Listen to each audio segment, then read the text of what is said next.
Have you ever found yourself in this situation? Your child is screaming and rolling around, and you are trying your best to explain and soothe them, hoping they will stop crying. And when you see that those words aren't working, what is your natural reflex?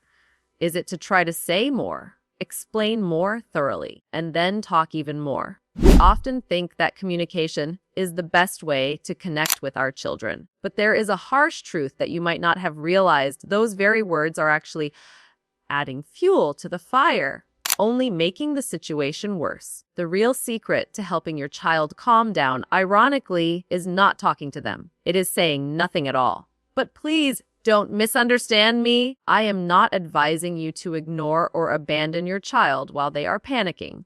You definitely need to react, just in a completely different way. A calm but extremely effective way. I will show you exactly step by step how to do that right in this video. But before we start, if this is your first time visiting the channel, hello! My goal here is very simple: to help your parenting journey have less screaming and more understanding. So, if you want to equip yourself with practical and scientific parenting secrets so your family is always peaceful, hit the subscribe button and the bell icon below right now so you don't miss any videos. All right, back to our topic. First, to apply this method, we need to clearly understand why are sweet, soothing words completely useless to a child's brain at this moment. Let's review these daily bread situations to see if they are familiar to you. It might be when you turn off the TV while your child is engrossed in watching, or when your child demands to buy an item but is refused, so they immediately throw themselves on the floor screaming and crying. Anger can also come from jealousy when seeing you cuddle another child, or feeling hurt just because they were yelled at by an adult. Even the reasons are sometimes so unreasonable that it is just because of a broken toy, or your child is overtired and sleepy, but simply cannot fall asleep. Whatever the reason, all these moments share a common result: an emotional bomb explosion that our adult logic struggles to comprehend. To know exactly when to stop talking, you need to understand what is really going on inside that little head when your child is screaming. Imagine this. Inside your child's brain, there is a part that acts like a siren. When your child throws a tantrum, this siren wails to signal danger. The problem lies in the fact that a child's immature brain cannot distinguish between life-threatening danger and mom handing over the wrong blue cup.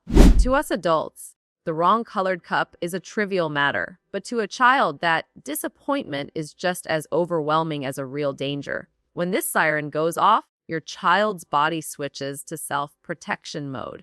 And this is the most important thing you need to remember. When the protection mode is on, the part of the brain responsible for thinking and listening is completely shut off. You guess what happens next? Your child's ability to understand words at this moment is practically zero. Let's be honest, the last time you were shaking with anger and someone tried to preach to you, how much did you remember? Probably nothing, right?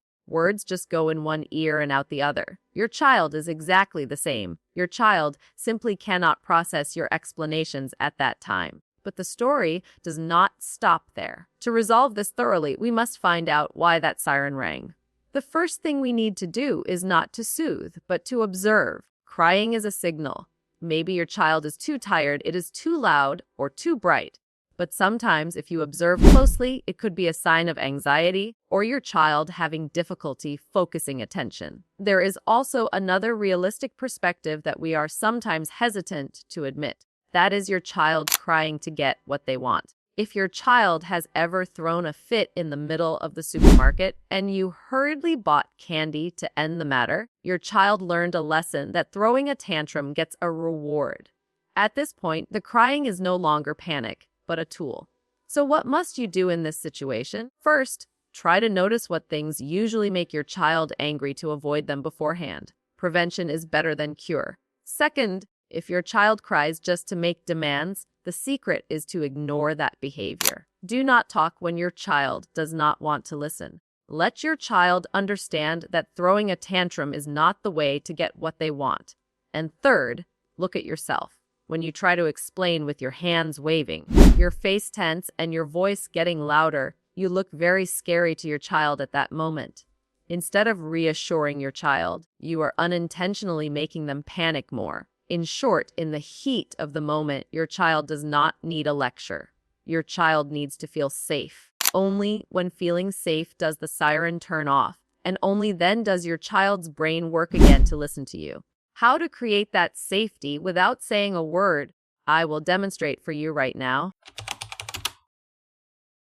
You can handle a child's tantrum without saying too much. Sounds strange, right? But let me tell you a very specific situation so you can see right away how this method works in real life.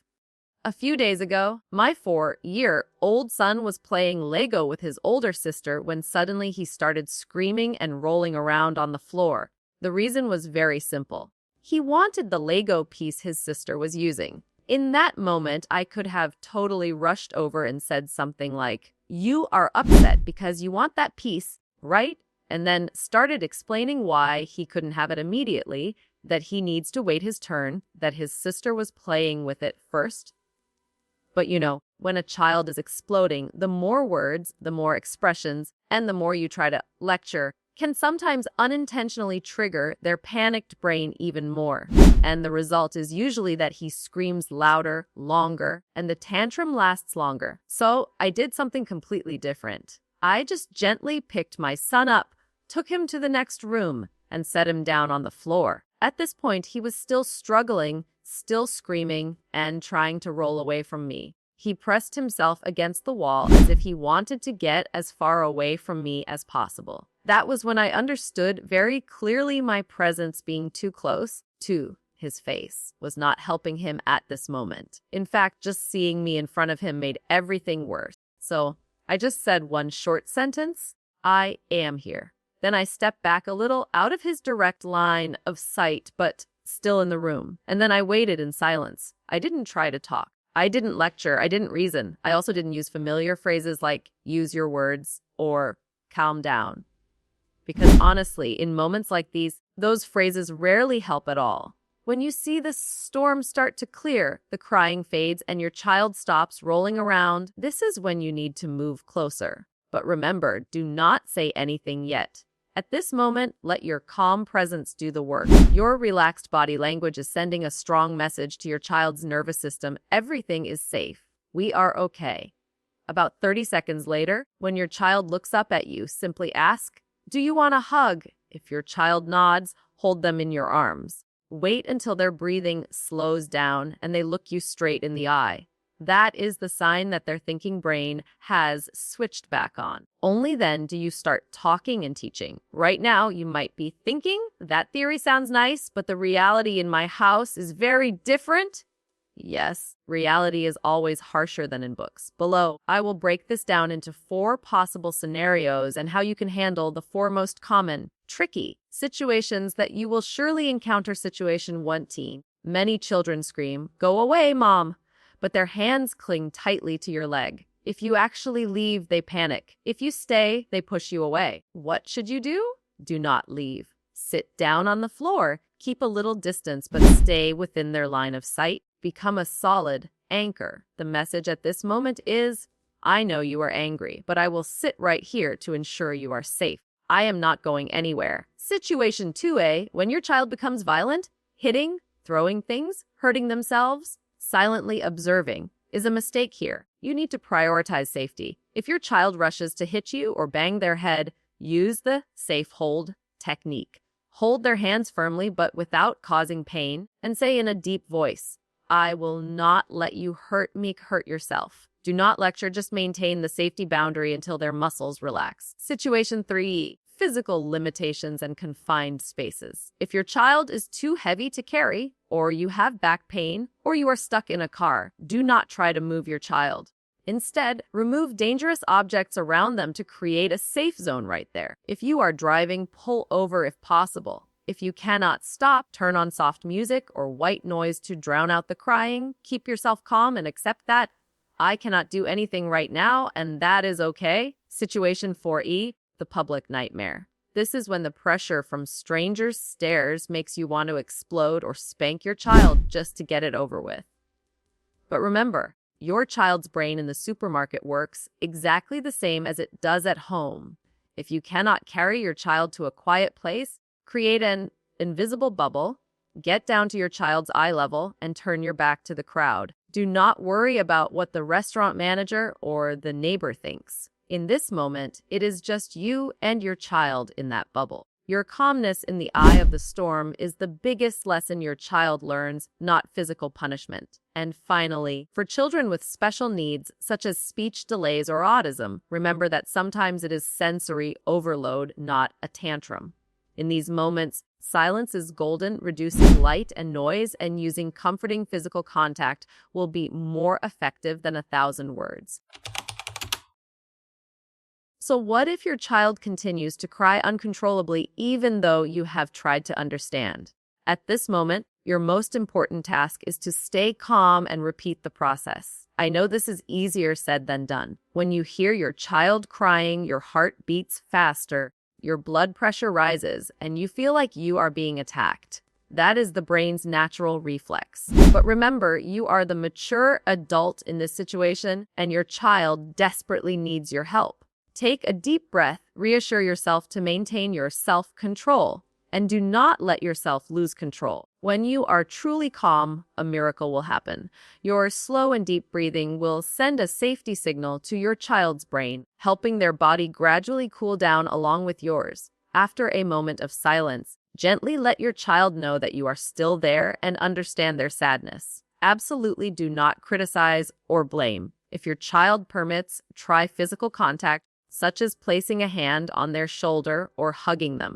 Depending on the child's personality, some like to be hugged while others just need you to sit next to them, observe, and do whatever feels most comfortable for your child. Only when the anger has truly passed and your child's reason returns should you begin to offer solutions. That could be taking a picture of the toy for a wish list or planning for the next outing. The goal is to help your child move forward, not to extinguish their emotions. Remember, anger or disappointment are completely normal emotions. Your role is to accept and guide your child through those emotions without making them feel guilty or ashamed.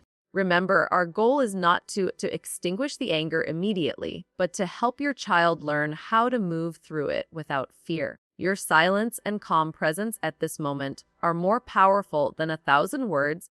They are the anchor that helps your child feel safe amidst the emotional storm. The next time this happens, take a deep breath and try trusting in the power of silence.